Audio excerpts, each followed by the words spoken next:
It's me, Destin. Welcome back to Smarter Every Day. You've heard people say it's just like riding a bike, meaning it's really easy and you can't forget how to do it, right? But I did something. I did something that damaged my mind. It happened on the streets of Amsterdam, and I got really scared, honestly. I can't ride a bike like you can anymore. Before I show you the video of what happened, I need to tell you the backstory. Like many 6-year-olds with a MacGyver mullet, I learned how to ride a bike when I was really young. I had learned a life skill and I was really proud of it. Everything changed though when my friend Barney called me 25 years later. Where I work, the welders are geniuses and they like to play jokes on the engineers. He had a challenge for me. He had built a special bicycle and he wanted me to try to ride it. He had only changed one thing. When you turn the handlebar to the left, the wheel goes to the right. When you turn it to the right, the wheel goes to the left. I thought this would be easy, so I hopped on the bike ready to demonstrate how quickly I could conquer this. And here he is, ladies and gentlemen, Mr. Destin Salem. First attempt riding the bicycle. Alright. So, the faster I go, the better. Yeah, I couldn't do it. You can see that I'm laughing, but I'm actually really frustrated.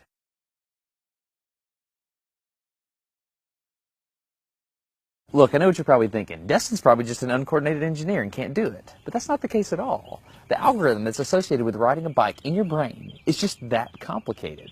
I do not make definitive statements that often, but I'm telling you right now, you cannot ride this bicycle. You might think you can, but you can't. I know this because I'm often asked to speak at universities and conferences, and I take the bike with me. It's always the same. People think they're going to try some trick or they're just going to power through it. It doesn't work. Your brain cannot handle this. For instance, this guy, I offered him $200 just to ride this bike 10 feet across the stage. Everybody thought he could do it. No, you didn't understand. You didn't understand. So, this way. Alright, a second. Alright, so, whenever you're ready, yeah. Wait. No, you have to keep your feet on. Dude, alright, here we go. Wait.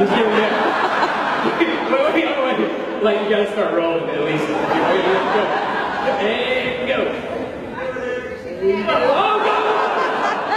Here's what I did. It was a personal challenge. I stayed out here in this driveway and I practiced about 5 minutes every day. My neighbors made fun of me. I had many wrecks, but after 8 months, this happened. One day I couldn't ride the bike and the next day I could. It was like I could feel some kind of pathway in my brain that was now unlocked. It was really weird though. It's like there's this trail in my brain, but if I wasn't paying close enough attention to it, my brain would easily lose that neural path and jump back onto the old road it was more familiar with. Any small distractions at all, like a cell phone ringing in my pocket, would instantly throw my brain back to the old control algorithm and I would wreck. But at least I could ride it. My son is the closest person to me genetically, and he's been riding a normal bike for 3 years. That's over half his life. I wanted to know how long it would take him to learn how to ride a backwards bike, so I told him if he learned how to ride a backwards bike, he could go with me to Australia and meet a real astronaut. Are you going to give up? No. Go ahead. This is how it starts.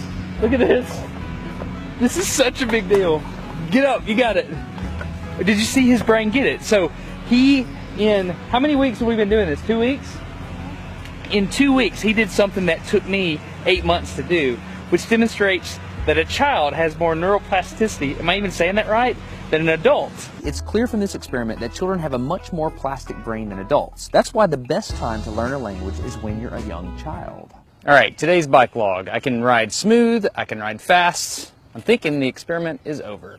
Okay, now I'm in Amsterdam, a city that has more bicycles than people. The question is, can I ride a normal bike now? I mean, I've spent all this time unlearning how to ride a bike.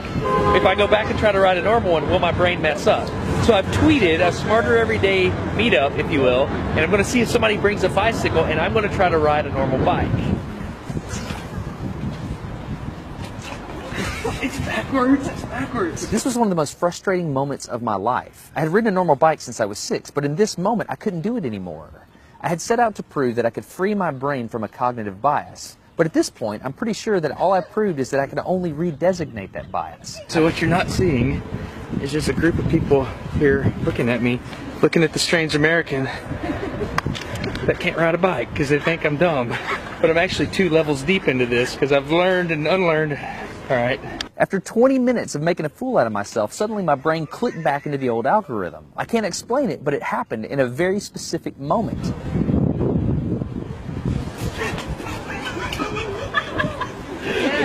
got it. I'm back. Oh, click. Hold it, click. I got it.